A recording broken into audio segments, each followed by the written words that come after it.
Hello everyone, welcome to my channel. My name's Duncan and today we're talking about the issues that I've had straight out of the gate from delivery with a Tesla Model 3 long range. Now this is the new updated 2021 version and I must admit I will cover the updates in a different video, and it is pretty good. The upgrades are what I wanted and I wasn't going to buy one until I had them. But that's for a different video. This video is about the issues. Now, the reason that I mention these issues isn't so much just what's wrong out of the gate, it's also the difference between Tesla, an American manufacturer, to Audi. So my previous car was an Audi A4 S-Line 2016 model. It was quite standard. Well, it was standard. It didn't have any additional extras. And it came with Apple CarPlay. It had a small little screen. Perfectly fine. It was diesel, 150 brake horsepower. Now, the thing with German manufactured cars is that they've been around for centuries.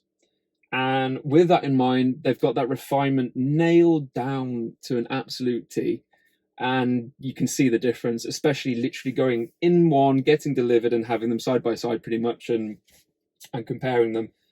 So this video really is for those of you that have probably got an Audi, a Mercedes or a BMW. More likely if you've got a company car, you've probably be using BMWs in the UK. They're quite popular as a company car, probably getting less so now with electrification that's happening.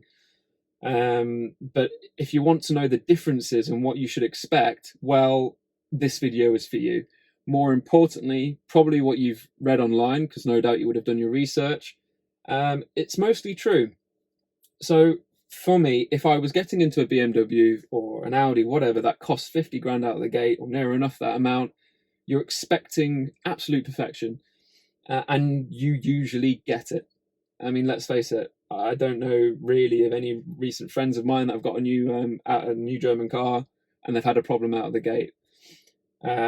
So the difference being for me is as soon as I got this on delivery day, I'm looking around the car, I'm looking for panel gaps. That's what everybody's ever talked about, it seems, with Tesla cars. And there wasn't so much gaps, but in the boot, it's kind of, how can I explain it? It was kind of offset. So you'll see it here now, but it was kind of offset to the right-hand side. It's not touching the other panel, so that's good. It's not scraping, but I'm just being a stickler. I'm being a bit pedantic. It should be nicely centered and it's not. But that always leads you to then check everywhere else around the car. So I looked around the car and we've got these nice satin black trims now. Before they were chrome, they've dechromed it. It's the satin black color. Really, really nice. Problem is they don't seem to align. So they've got, I suppose, teeth that obviously go into each other and then they're connected and it stays in place. Now, for me, you can see a line and you can see the two teeth gripping themselves. And it just, I just knew I wouldn't get that with my German car. I knew it would be all perfectly aligned and completely pristine and uber German, yeah. But it's not. So it's just annoying because it leads you to look at everything else. And I did. So we've got the panel gap at the back. We've got that with the satin black detailing around the trims of the doors. There were some trims that have been bashed in installation, and they were quite hard to see. You had to open up the door, but you could see it went to the, I suppose, the aluminium. I don't know if it is aluminium, but whatever the material is. After it's been bashed, you see the raw material behind that coating or that finish.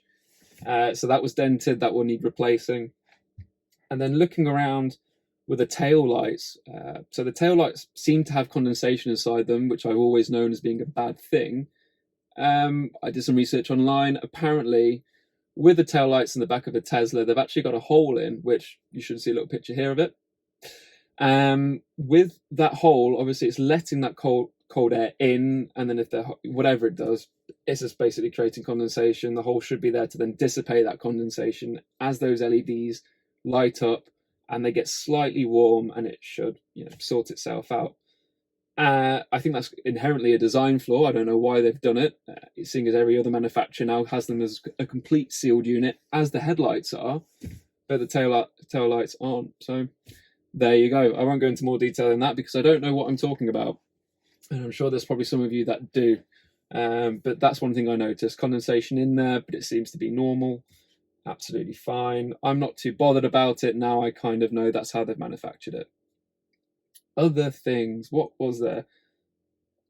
Outside, I think that was pretty much it. There were some white specks in the paint job. I don't know whether they're going to change that or kind of buff it out and respray and repaint. It's the same thing. I don't know if they're going to do that. They might say, well, it's a spec, you're going to have to put up with it. It's just, I suppose it's within their tolerances of what they allow. And also, if they did do a smart repair when they just take out that section and rub it down and respray rather than taking the whole panel off, I don't want to have any swirls or anything like that in the paint job. So I don't know what they're going to do there. They might replace the whole panel, maybe, but I've got no idea. So those are the bits on the exterior. The interior, which you would think would be pretty well, decent, for the most part it is. The problems I've noticed is this sticker residue. So front line and center, I've got my Tesla logo, and it's got this sticky residue on it. It literally just looks like you've had a sticker on there. The heat's touched it, you ripped it off, and it's just left that sticky residue. And I've got it there, and then also on the two doors. I can assume, or only assume, that it's when they put the units together and they've got all the different parts of the doors. They've ripped the stickers off. Nobody's kind of checked on it afterwards. They've put the door unit together and installed it, and that's it. And they've left it. Again, just something annoying when you're spending, £50,000 on a car. Why should you have to put up with this? If Mercedes or anything did it, and you went to their, they kind of took that tarpaulin off. They took the nice cover off the car, and you go inside and you see that, you'd go absolutely ape. I'm sure of it. And you just wouldn't stand for it, and you wouldn't expect that of them. And I guess that's the difference. Here you do expect it from Tesla, and therefore you kind of let it slide. I suppose it's something to do with that kind of tech first mindset. You want all the technology in it and you don't really mind. You might be a Tesla fanboy, or you might just really like Teslas and electrification, and Tesla has the infrastructure, which they do have. And that's kind of where I am. I like tech. I like something new. Relatively an early adopter, granted not with this car. But yeah, it's little things like that just isn't great in terms of the refinement. Everything else, there was something else. Yes, panel gaps in the car. That was it. So just above the camera lens, just up there, so on this pillar here, this pillar's absolutely fine. But on that side, there's a gap. Well, it's not a gap. It overlaps. The two pieces overlap, and that with the sun, that creates a shadow, and it looks even bigger than, or makes it look worse than what it probably is. But again, it's just not flush. It's not aligned, which then led me to kind of feel this material, and it just doesn't feel very nice. The only way I can explain it is if you've ever had a Halloween costume, that like a cheap, nasty Halloween costume, and it's kind of got that synthetic, plasticky feeling material that doesn't breathe, that makes you sweat like anything. It feels like that. It just feels cheap. It's not suede. It's nothing like that. Yeah, fine. I'm not going to go around, driving, touching it and thinking, oh yes, when I'm driving this car, this feels... No, I won't be. But now that my eyes are drawn to it, I'm looking at it, it doesn't feel great. The same as the B pillars here either side. Again, I'm not going to touch them and look at them as I'm driving, but my passenger seat is set back, and it's just like this. There you go. This scratchy plastic, it's fine. It is what it is. It's a B pillar. If that seat wasn't so far back, I wouldn't really care. Apart from that, pretty good. Everything else is fine. Everything is really sturdy. The center console is sturdy. The stitching's a little bit rough on the steering wheel. The leather trim doesn't feel as nice. This is that vegan leather. It's not, actual leather. But everything else is quite soft on the doors, soft touching. The door bins are big. They've got my hand sanitizer in and all of that rubbish at the moment. Perfectly fine. So I would say those are the main issues. And I think moving from one to the other, that's what you've got to expect. Everything's going to work, pretty much. I mean, my camera doesn't work. There's another thing. And the passenger door. So the passenger door, the hinges don't, lock out between the halfway point and then again at the kind of the full aperture. at that point. So it just swings all the way open, and then it will just swing back on itself. It's got nothing stopping it, no resistance. So if you've got children, not great. They're going to probably trap a finger. You know, even just normal adult passengers, they might open it with force, think it's going to catch, but there could be a lamppost behind it, and it's going to swing my door into a lamppost or somebody or another car. So that's not great. That's got to get fixed. Which again, you think they would at least open the doors and close them and say, oh, well, this clearly has no resistance. It just literally flings open. That, yeah, stuff like that. It's annoying, but it's to be expected with this kind of car, if I'm honest. But everything else is okay. The seats are really comfy. I'll say just as comfy as my Audi, to be honest. The lumbar support. My apologies. I couldn't hear what you said. Okay. But lumbar support, everything like that was absolutely great. Really comfy. I like the look of the seats, you know, and I have no complaints with that. It's just those little bits of refinement that Tesla doesn't yet have and the other automakers do.